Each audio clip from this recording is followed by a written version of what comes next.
reading Sam Harris's book, The End of Faith. And I was nodding along with the criticisms of religion. And then I got to the bits where he started talking about American foreign policy and even torture and saying that Islam was this big threat. And I had Muslim friends. And I thought, have I skipped a chapter here? I couldn't really put my finger on it, but I got the feeling that I was missing the fine print. What I eventually came to understand is that I was being encouraged to see myself in a different way too. Muslim people were being cast as this pre-modern threat, and at the same time, I was being offered the role of the rational, intelligent, suspicious, cautious, hard-nosed, really facing up to the tough problems, asking the tough questions. Really, I'm brave for saying it. I'm defending the legacy of the Enlightenment that my country embodies, the legacy that I am the heiress to. I am.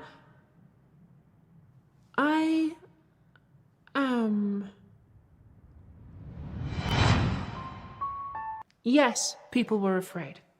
But why did their fear take the form it did and have the effects that it did? Islamophobia didn't just start in 2001. The anti-racism think tank Runnymede Trust published a report titled Islamophobia, a Problem for Us All in 1997. They followed it in 2017 with the hilariously understated sequel, Islamophobia, Still a Problem for Us All. The philosopher Sarah Ahmed says that emotions are more than just individual psychological states. Society produces and prioritizes certain group emotional responses over others, and in doing so, reveals interesting things. Now that's quite an abstract point, so let me give you an example. Story time again. On Monday, the 25th of July, 2005, 4 men were renting a cottage in Haworth, West Yorkshire. They had driven up from London for a friend's wedding, and about 11:20 a.m. one of them went out to buy laundry detergent, whereupon several armed police jumped out and pinned him to the pavement at gunpoint, along with another man who just happened to be walking past. The police searched the house and the car with dogs, interrogated the men, and quickly discovered absolutno ničega. They were completely innocent. What had happened was a local resident had seen 4 men, 3 South Asian, 1 white, drive up on a Sunday night with a suspicious package and go into the house. And they'd called the cops, who responded thusly. The suspicious package turned out to be a box of mangoes, delightfully, and one of the men had recently been giving lectures at Bradford University on the need for community cohesion. It's 1 a.m. and you're going through some guy's bins, reading his receipts, and you know the only thing he's done wrong is visit a mosque, and it's not exactly James Bond, is it? The war on terror is like this game, right? We've built this entire apparatus and convinced the world that there's a terrorist in every mosque and that every newly arrived Muslim immigrant is secretly anti-American. And because we've promoted that false notion, we have to validate it. So we catch some kid who doesn't know his ear from his ass for building a bomb fed to them by the FBI. It becomes a vicious circle, because the longer you look at a kid, the bigger the file gets, even if they've done nothing. And then 6 months later, somebody calls the FBI and says, "I've seen some suspicious activity in this neighborhood," and an agent can see that we have thick files on all of these kids. But the question is, okay, so you have thick files on these kids, but the files have shown that these kids are guilty of nothing. So what does that actually achieve? It achieves intelligence, and that's a nebulous, wonderful sounding word that everyone likes to throw around. But based on my experience, the entire purpose of these assessments was to create a database of American Muslims. It's a very dangerous and toxic environment, and we haven't come to terms with the fact that maybe we really screwed up here. Maybe what we're doing is wrong. The essence of what occurred here is that a government, understandably zealous to protect its citizens from terrorism, came upon a man both bigoted and suggestible, one who was incapable of committing an act of terrorism on his own. It created acts of terrorism out of his fantasies of bravado and bigotry, and then made these fantasies come true. The government did not have to infiltrate and foil some nefarious plot. There was no nefarious plot to foil. Only the government could have made a terrorist out of Mr. Cromitty, a man whose buffoonery is positively Shakespearean in its scope.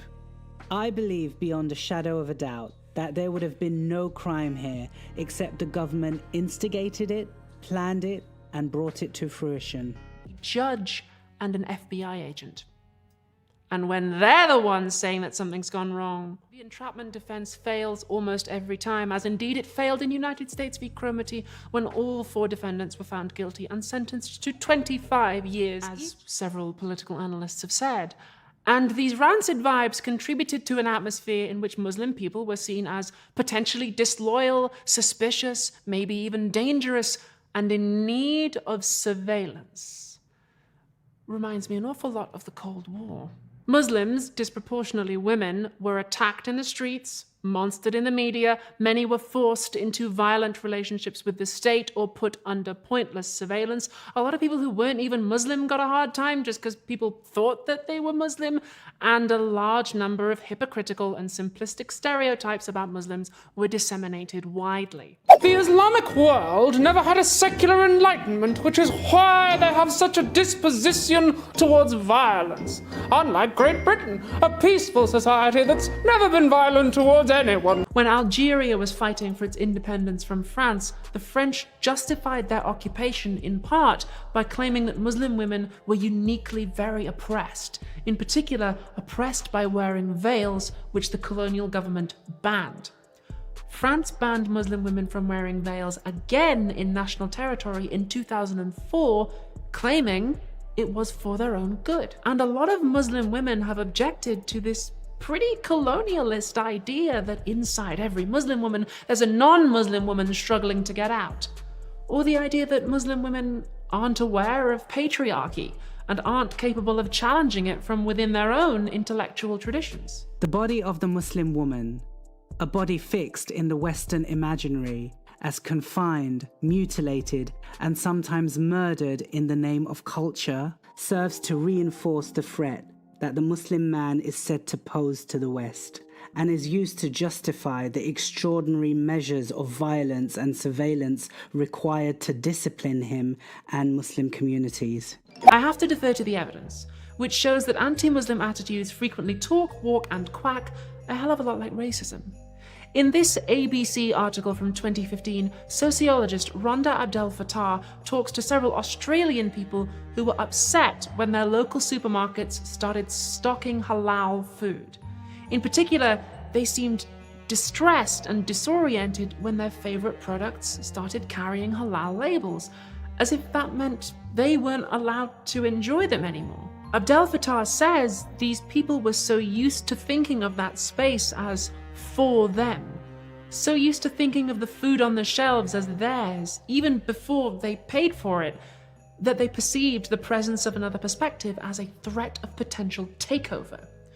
Replacement by racial minorities has long been a nightmare in the brains of far-right racists, and Islamophobia dovetails very neatly into that. Scholar Shireen Razak says that this is clearly racial thinking. Sometimes it's full-blown racism, but often it's broader than that. It's thinking that people can be divided into essential groups based on what they look like or where their ancestors came from, and then supposing that one group of people are inherently just a bigger threat than the others, which often implicitly justifies the arbitrary surveillance and violence that they're subjected to. It's worth noting that Islamophobia is often sold as being defensive, whether it's surveillance in the US and UK, or internment camps in China, or conspiracy theories in India, or the Big G from 1995. Not GoldenEye, the thing that you can't say out loud on YouTube without getting demonetized. After 9/11, counterterrorism strategy had a real crisis. Because instead of investigating crimes that we actually have evidence for, security services started introducing preemptive measures to tackle crimes that might happen.